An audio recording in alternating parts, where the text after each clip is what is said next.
OK. Mankeur, bonjour et bienvenue. Good afternoon, Mankeur. Can you hear us? Yes, I can. A very good afternoon. Those of you here in the room who don't speak French, there's interpretation, so put your earpieces on. We have interpreters, and we've distributed maps for you. So I would just like to welcome our colleague, Mankeur Ndiaye, Special Representative of the Secretary General in the CAR and head of the peacekeeping mission, who will be giving us a briefing about the latest news from Bangui. Mankeur, you have the floor. Thank you very much, Stéphane.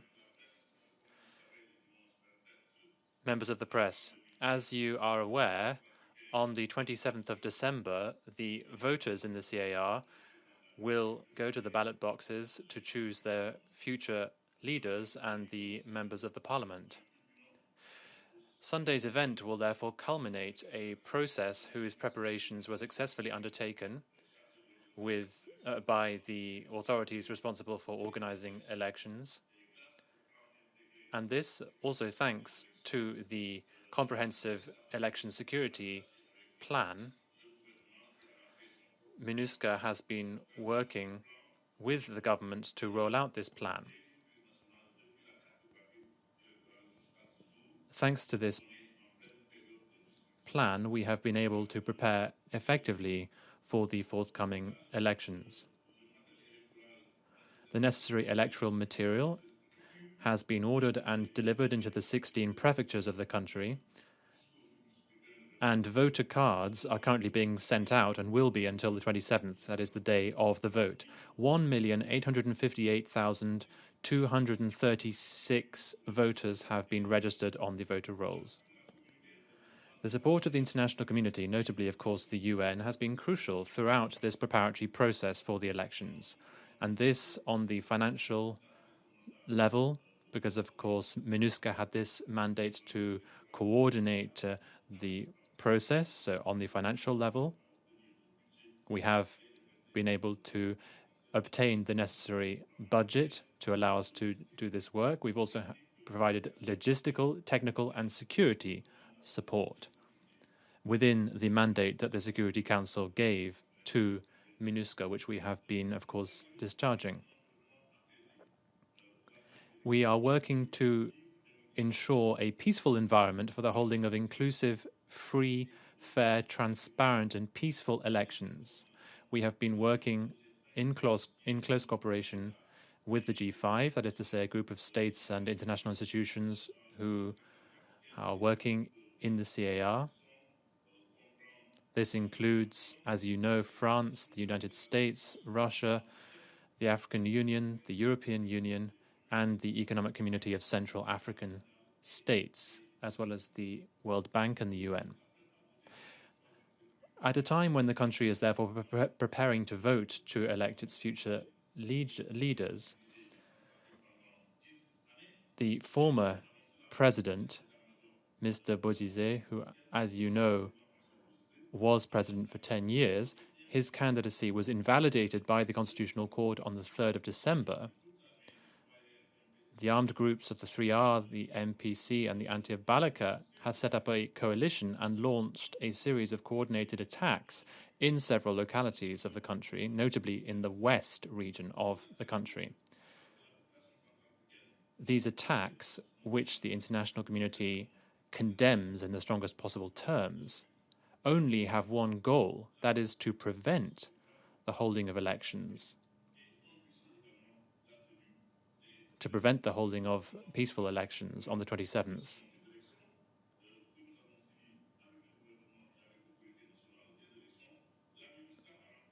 MINUSCA has therefore been stepping up the measures that it had already taken to support the Central African Security and Defense Forces. MINUSCA has been on maximum alert, not just in the west, but throughout the country, and particularly around the capital, Bangui. Blue helmets have been deployed in Bosemtele, Bosembele, and Mbaiki on the main routes of the country going west and elsewhere where the movement of armed groups have been seen. This has therefore made it possible to stop any progression towards Bangui or to stop the control of strategic towns. New military posts have also been set up in sensitive areas, and patrols have been multiplied in different areas. So this is a strong stance from MINUSCA, which we will be keeping with full impartial commitment to work in close cooperation with the CAR security and defense forces to allow voters to go to vote freely and in full security. All of the electoral material for the presidential and legislative elections has been delivered, as I said, into the regions where the local departments of the National Electoral Authority are located, and this with the support of MINUSCA, so as to finalize the last preparations for the vote, notably, as I said before, through the distribution of voter cards.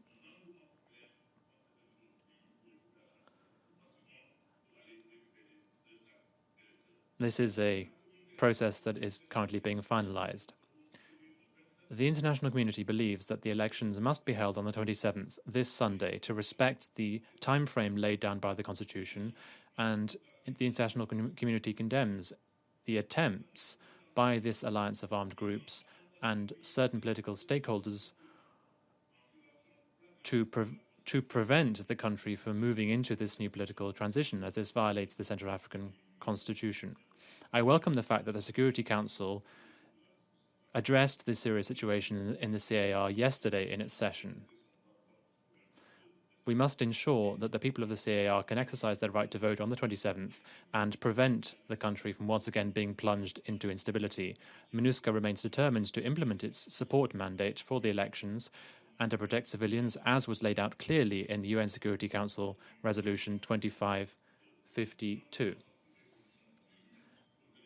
We do think that the conditions are there for these elections to be held freely.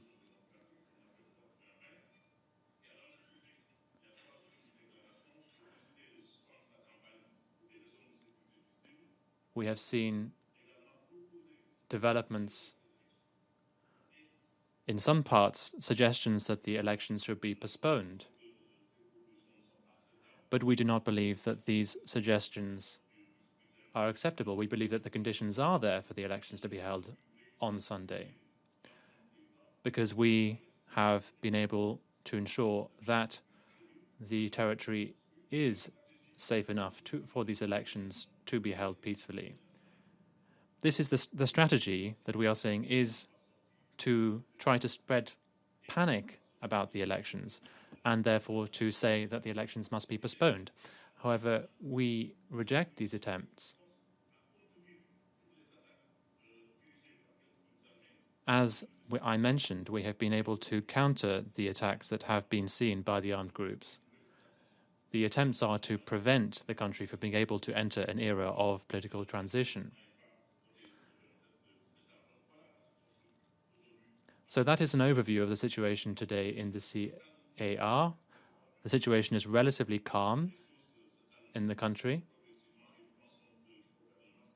and we believe that all must be done in the forthcoming days to ensure that the elections can be held peacefully as scheduled on the 27th of December.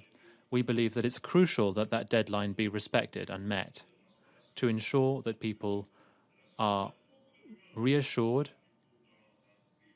in going to vote. There's a lot of rumors going around, people trying to spread fear and panic,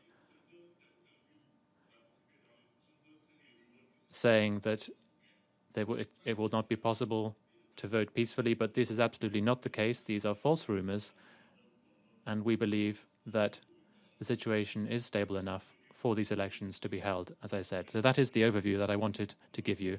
Thank you very much, Stéphane. Celia? Thank you, Celia. Merci. Thank you. Perhaps I didn't understand properly, but did you say there was 1,800,000, this number? Does that number, if I've properly understood, represent the entire population, or is that a small fraction of the population? And also, do you think it is reasonable to hold elections in a country in which, as you yourself say, the population don't feel reassured? Yes, I did say 1,858,236 registered voters on the electoral roll. That's a little bit less than those registered in 2015, just a little bit less. And that number was made possible thanks to a massive awareness-raising campaign and in a very difficult context marked by COVID-19, as you know. So we think that this number is a number that should be properly appreciated. The population of the CAR is less than 5 million. And in this year, refugees are not participating in the election, as was the case in 2015, for reasons that have been well explained. And there are also CAR citizens in 13 countries abroad who are participating. Compared to 2015, organizing the elections after the transition, we can't necessarily say that the situation is a great deal more calm today than it was in 2015. So we believe that this is extremely important, this election, for preserving the constitutional order and also for being the first elections held after the signing of the peace agreement in 2019 between the government and 14 armed groups.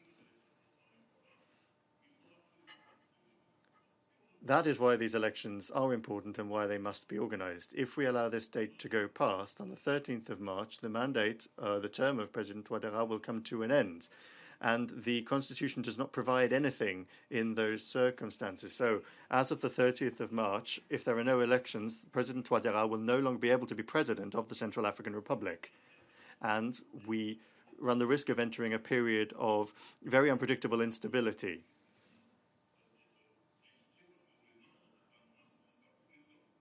So something must be done because the president would not be able to be president. The president of the National Assembly, who would, in theory, be the interim president, would only have an extra 2 months on his term because his term would end 2 months afterwards at the end of May. So that would be a stopgap solution, but after that, there would be no more solution. So it's very important that everything be done to organize elections. We have, as I said, established an election security plan. We're looking now at what's happening in every corner of this country. We know where there are security problems, and in those areas we are strengthening our deployments in some parts of the country. And we know also where things are going well, where things are running normally. All that to say that we've assessed the security situation and the progress of the electoral progress across the country. We know where we need to do more on the security front, and we need to develop an awareness-raising campaign, a communication campaign to reassure the population and to combat these rumors which aim to destabilize the process and prevent people coming out to vote. So we believe that the conditions are in place in this country to organize these elections on the 27th of December. Merci, Mankeur. Ray? Merci. Thank you. I just wanted to know about the COVID-19 situation in the country and the region. Has there been cooperation between COVAX and MINUSCA? Thank you.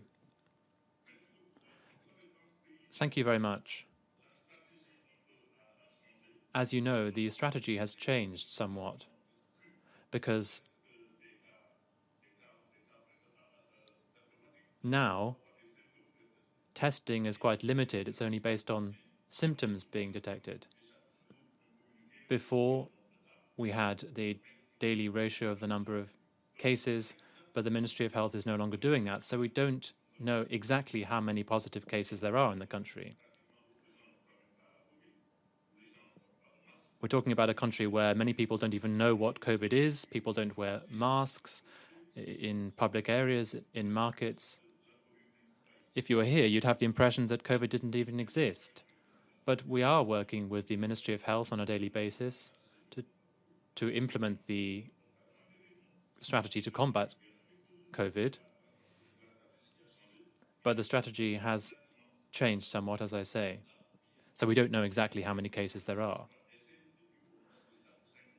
There have been 103 deaths for several months now. So obviously that total is not being updated. But as you know, the situation is somewhat difficult.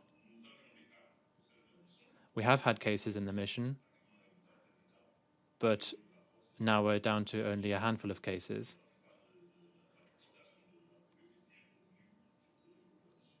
But we have seen some spread even within the mission. Hi, thanks very much. I'm sorry, I have to speak in English. Regarding the strategy for the Central African Republic and COVID-19, what do you mean that the strategy has changed? And what about the UN peacekeepers in MINUSCA? What is the COVID infection rate, and how many peacekeepers have died? Thanks.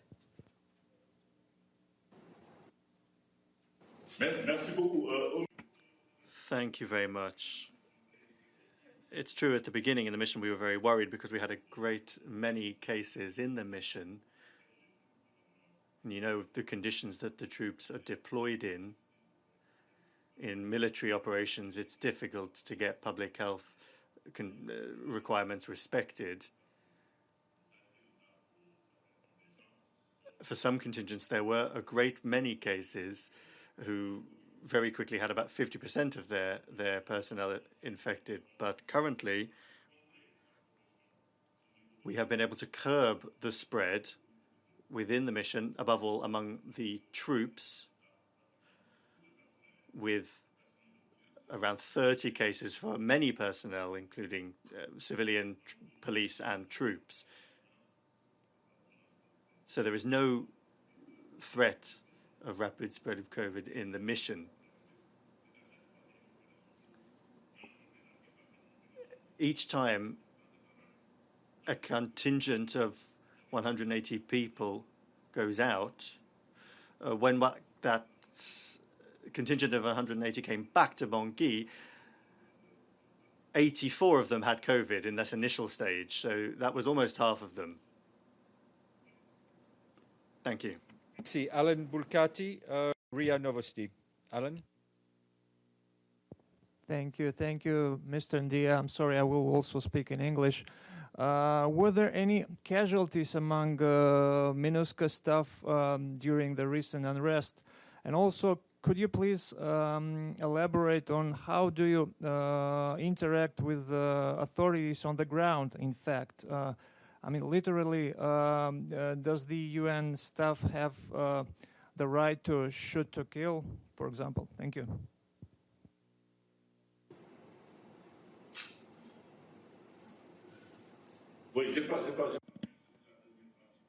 I didn't quite catch the last part of the question, but in any case,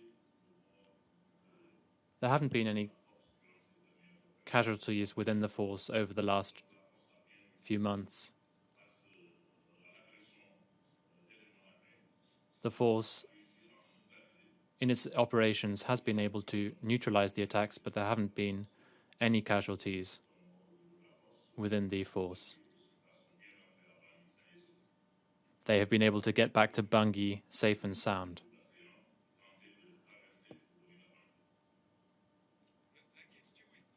The question was, what are the relations between MINUSCA and the authorities on the ground? And also, what are the rules that there are? The rules for the troops. Do they have the right to shoot if there are risks that are detected? How exactly do they operate on the ground? That was the question.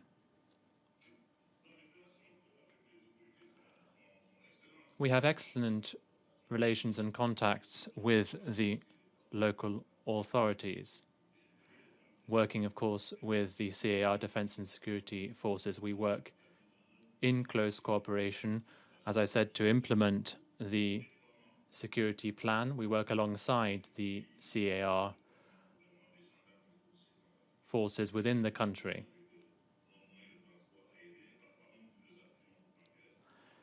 We provide support where it is necessary. And our operations with them are coordinated. For instance, we have been working with the domestic security forces to counter the assailants on the ground. Of course, as you are aware, there are rules for engagement on the ground, but we also have a mandate to use force if necessary. When there is a threat, when the protection of civilians appears to be at risk, or when we are attacked on the ground, then we are able to use force to protect people, to protect civilians, and to defend the mandate given to us by the Security Council.